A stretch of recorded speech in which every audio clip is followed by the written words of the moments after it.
A Polícia Federal vai colocar então o seu efetivo para fazer um pente fino nas redes sociais para identificar quem esteve usando aí e quem está usando o X através de VPN ou qualquer outra alternativa, já que o uso do aplicativo está proibido no Brasil desde o dia 30 de agosto por decisão do ministro Alexandre de Moraes, que foi confirmada pela turma.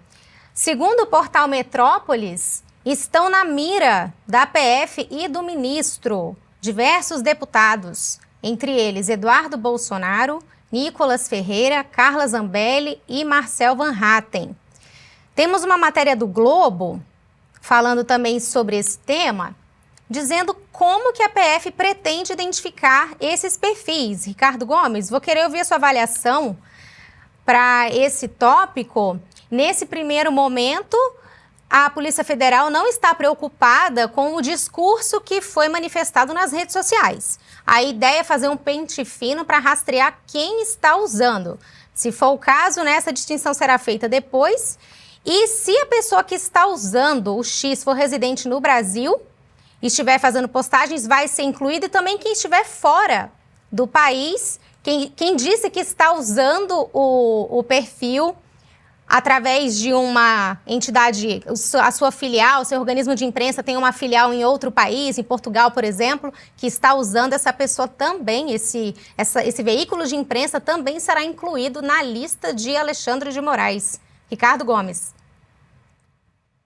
Isso é muito importante para ocupar o tempo da Polícia Federal, já que os demais crimes os verdadeiros crimes que seriam de sua competência investigar, estão resolvidos no Brasil. O Brasil não tem tráfico de drogas, não tem tráfico internacional de armas, o Brasil não tem tráfico de crianças, o Brasil... Todos os demais que não tem tráfico de cigarro falsificado entrando do Paraguai, todos os demais crimes em que a Polícia Federal poderia estar sendo envolvida, eles estão resolvidos no Brasil. Então dá tempo de parar e colocar uma divisão, talvez deveríamos alugar um prédio, chamar os agentes para fazer isso presencialmente, comprar computadores, colocar todos o dia inteiro, das 8 da manhã às 6 da tarde, abrindo o Twitter para ver se alguém tweetou, e para ser punido com os exemplares R$50 mil.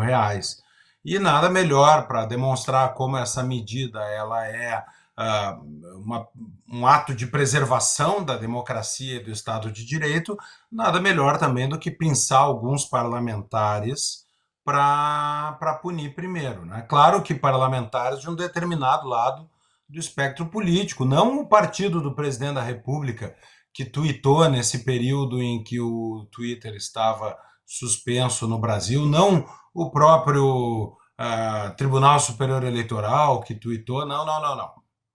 Para demonstrar que isso é uma profunda defesa da democracia, tem que pegar alguns deputados lá da direita para mostrar a boa intenção desta decisão. Não tem mais como falar seriamente desse assunto. A gente tem que partir para a ironia.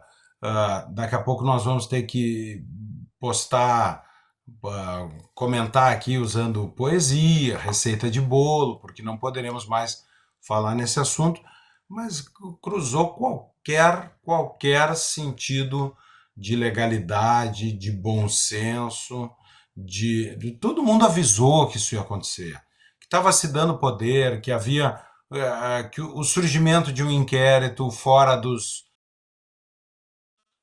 São Paulo, que significa fora da lei. Um inquérito fora da lei produziria um poder absoluto, que dar a alguém o poder de caçar perfis quando dissesse algo que parecesse ilegal, que parecesse uma afronta à democracia, resultaria em dar também o poder de caçar a palavra quando bem entendesse, e agora está aí. Agora temos uma operação policial para pegar quem falou, já não interessa mais o que falou, se ousou se expressar na rede que está proibida, isso já é motivo para ser investigado pela polícia. Talvez um homicídio no Brasil, o sujeito saia solto na audiência de custódia, Talvez um crime de lesão corporal jamais tenha. Furto no Brasil, muita gente já não registra sequer ocorrência policial por furto e roubo. Essas são coisas que não se investiga mais no Brasil. É provável que se você roubar alguém, você jamais seja investigado pela polícia. Mas ao fazer um Twitter, está aí o anúncio. É polícia e é Polícia Federal na sua porta. Não tem mais corrupção, não tem mais tráfico internacional de drogas nem de armas, dá para dedicar o dinheiro do contribuinte a fazer esta perseguição. Lembrando que o X está proibido no Brasil por conta de uma decisão judicial até que Elon Musk cumpra, então, as decisões, as ordens, e ele já cumpriu algumas delas. Nas últimas semanas nós vimos isso, algumas pessoas têm falado num recuo ou talvez numa estratégia. Então, ele cumpriu as seguintes decisões: suspensão de contas. Ele suspendeu, então, alguns perfis novamente, dentre eles do blogueiro Alan dos Santos, do youtuber Monark e do ex-comentarista Paulo Figueiredo. E também o pagamento de multas, que nós vimos que foram pagas à força, não é mesmo? Porque foi feito um bloqueio nas contas da Starlink, empresa que o Elon Musk também é sócio, mas ainda tem algumas decisões, algumas ordens pendentes. São elas: a apresentação de documentação que comprove a representação comercial no X. Ele já apresentou um novo escritório de advocacia, mas ele precisa ainda comprovar a representação comercial da empresa no Brasil. E também ele precisa comprovar que deixou de hospedar o X, o seu endereço eletrônico do X, nos servidores da Cloudflare, aquele ambiente virtual que possibilitou, então, que o X pudesse ser novamente acessado pelos brasileiros sem precisar de VPN. Luiz Felipe, como é que você vê aí esse embate? Essa história ainda vai longe? Isso é um recuo de Elon Musk? É uma estratégia? Como é que você enxerga? Eu não posso conjecturar o que está passando na cabeça do Elon Musk, mas o que eu diria como negócio é que vamos fazer aqui um comentário bem pragmático. Fechar o X é um ato de censura? Na minha opinião, é. Fechando o X, vai conseguir implementar a censura? Não. Nunca vai conseguir implementar a censura no Brasil. Os canais de comunicação são diversos, são variados. Existem canais antigos, ainda operando, e nenhum canal substitui o outro. Então, conhecendo essa realidade, eu agora me colocando aqui como Musk, eu falo assim, bom, muito bem, eu posso fazer um embate político contra o Brasil e me excluir daquele mercado. A população brasileira escolheu formar sua opinião dentro do Twitter, dentro do X, mas agora eu escolhi entrar no embate político com a entidade lá, que na minha opinião está agindo de forma ilegal, que é o STF. O resultado é o seguinte: eu vou ficar sem ter um canal importante para a formação de opinião política no país, mas ele pode ser substituído. Ele não é o único canal. Outros canais ainda existem. O Facebook está aí, o Instagram ainda está aí, e lembrando que movimentações e mobilizações políticas de 10 anos atrás, que foram fundamentais no impeachment da Dilma, o Twitter era irrelevante. Outros canais como o WhatsApp, Telegram, continuam aí. Então, você vai falar, poxa, fechar o X é implementar a censura no Brasil? Não, não é. Tá certo? Então, como homem de negócio, fala assim, bom, então quanto que custa para eu voltar para o mercado? Qual é o meu custo relativo para eu estar lá, ao menos ajudando a formação de opinião política, que eu acho que é isso que é a consideração aqui. Mas eu só queria pontuar aqui nos absurdos dessas medidas, porque não só foram iniciadas de forma ilegal, não tem investigação, não tem lei que de fato, viabilize essa ação do Estado contra o X ou contra aqueles que estão sendo perseguidos. Na minha opinião, quem perde, certamente que aqueles que são removidos da plataforma ou censurados diretamente, perdem, isso é bem notório. Mas quem perde são as instituições que obedecem ordens ilegais. Uma que perdeu e não vejo nenhuma recuperação em termos de apoio popular foi o Exército. O Exército brasileiro perdeu enormemente, praticamente toda a mitologia que existia de apoio às Forças Armadas do Brasil sumiu porque 2 generais obedeceram medidas ilegais.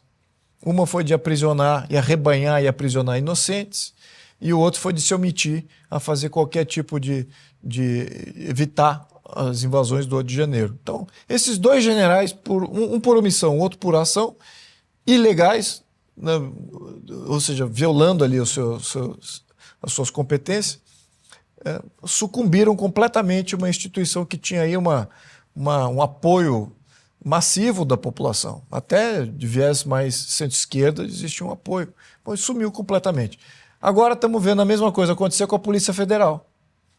E quem é que defende popularmente essas instituições de segurança? É a direita, são os conservadores, é o povo do meio, que não necessariamente tem aí uma opinião política para um lado ou para o outro, mas que certamente não é um esquerdista, progressista, querendo destruir tudo. Muito pelo contrário. Ele preza pelas instituições de segurança acima de tudo. Agora, a Polícia Federal está galopando para se transformar aí uma instituição não grata no Brasil, perseguindo pessoas comuns, gente inocente, sem poderio de defesa contra esse poder massivo que o Estado impõe em cima delas. E isso é, eu diria que, muito prejudicial, porque vamos ter que refazer esse país da base para cima. Vamos ter que reconstruir essas bases, exatamente porque esses agentes infiltrados nessas instituições subvertem completamente, de uma maneira desproporcional, obedecendo medidas ilegais. A Polícia Federal sabe que tudo que está sendo conduzido é ilegal, eles sabem. Eles são excelentes juristas. Estão obedecendo as ordens ilegais. Eles sabem disso. E tem outros parlamentares norte-americanos vendo isso também. Porque estão olhando aqui como sendo quase que um regime da Alemanha nazista. E quem é que... Não era só a cúpula que foi criminalizada. Lembrando, dentro dos julgamentos de Nuremberg, não foi só a cúpula que tomava a decisão, todos aqueles que obedeciam essas decisões também foram criminalizados, foram ostracizados do poder público. Então é isso que a gente está presenciando aqui no Brasil, é uma dinâmica muito similar, e eu acho que isso é uma pena, porque vamos ter um trabalho muito maior adiante de ter que reconstruir tudo isso. Lobauer. Sim, claro. Eu acrescentar aqui. Eu queria compartilhar da ironia do Ricardo Gomes, porque só com ironia mesmo para levar um assunto desse adiante e complementar uma coisa que o Luiz falou. Você fica imaginando o agente da Polícia Federal recebendo as instruções de trabalho e tendo que ir atrás do Twitter que um fulaninho mandou e não mandou. Num país... recuperando o que o Ricardo disse, num país enorme, que tem, se não me engano, 15 mil homens e mulheres na Polícia Federal, que é uma elite de segurança que a gente tem, que deveria ter 50 mil, treinados e armados, para um país desse tamanho, mas não tem, ou seja, gente que a gente precisa mais, gastando tempo, energia e dinheiro com esse tipo de agenda. Parece a corte dos juízes que está no fim, aí estão pensando no brioche enquanto a coisa está fervendo embaixo. Fervendo, eu me refiro ao seguinte: é o que o Luiz falou, o que o Ricardo falou. Tráfico nas fronteiras porosas como nunca. Armas, defensivos, cigarro. Dentro da estrutura econômica brasileira, várias áreas da economia que estão sendo ocupadas pela criminalidade. Evasão fiscal, não pagando imposto, comprando fábricas, toda uma atuação de polícia O Brasil nunca precisou tanto de polícia. E a polícia está preocupada com o Twitter do fulaninho. E o juiz, um dos mais importantes da Suprema Corte, está gastando tempo, energia e o dinheiro público com essa agenda. Então, assim, se tem uma coisa que não é falência institucional, você me diz o que é isso. Entende? Assim, só com ironia mesmo. Como se não tivesse nada para fazer, eu vou ficar ali discutindo com Elon Musk, porque eu sou o bacana, eu sou o sabidão, né? Esse é o tamanho do problema que a gente tem hoje. E chama a atenção também, Lobauer, a forma como a imprensa relata esses fatos, né? Como eu li aqui nessa reportagem, a notícia trata o Alan dos Santos como blogueiro, o Paulo Figueiredo como ex-comentarista, mas tem mais. No começo da matéria eles falam perfis ligados à disseminação de desinformação e discursos antidemocráticos. Então é isso que a gente vê aí na mídia tradicional, né? E se eu puder tecer aqui, conhecendo o Alan dos Santos nos últimos 10 anos que eu conheço, é um dos poucos jornalistas investigativos que o Brasil tem, que entra profundamente na questão, vai lá ver as fontes. Enfim, eu não vejo isso nem vindo aí da mídia tradicional. E com relação ao Paulo Figueiredo, assim como o Constantino, podemos colocar ele aqui, como todos ali estão exilados em função dessas ações absurdas, mas são extremamente bem preparados. Acho que qualquer um desses repórteres da mídia tradicional que venha criticar o Paulo Figueiredo na sua formação, no que ele faz, é extremamente qualificado. A mesma coisa com o Constantino, autor de vários livros. Então, assim, são pensadores, preparados. Inverteu-se completamente a opinião. Agora, a opinião desses medíocres, essa que é divulgada, né? A opinião daqueles mais qualificados, que eu coloco esses três como sendo os mais qualificados do que esses da mídia tradicional. Não, essa não é bem divulgada, ou é só divulgada pelas redes sociais. Mas é aí que está o fenômeno. Na minha opinião, eles têm mais visualização, mais influência na formação de opinião pública do que qualquer um desses que da mídia tradicional. Então eu acho que, olha, meus amigos, eu já falei disso antes, eu não sei quem é a audiência dessa mídia tradicional.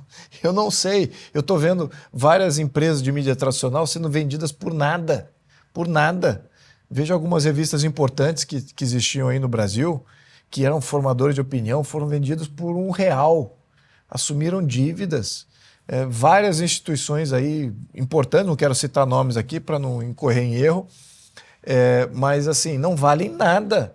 E é por isso, e por não valer nada, quem quer formar opinião e quer comprar um canal com custo baixo, o Brasil está aberto para fazer negócio. Então aí o que a gente está vendo é editorial comprado praticamente de grupos de interesse, grupos econômicos de interesse ou políticos de interesse por esses canais tradicionais. Eu não estou vendo jornalismo ali. Ali é só a regurgitação do que seria uma opinião editorial comprada. Então, vamos pacificar esse tema aqui. Os jornalistas não estão mais na mídia tradicional. É assim que eu vejo.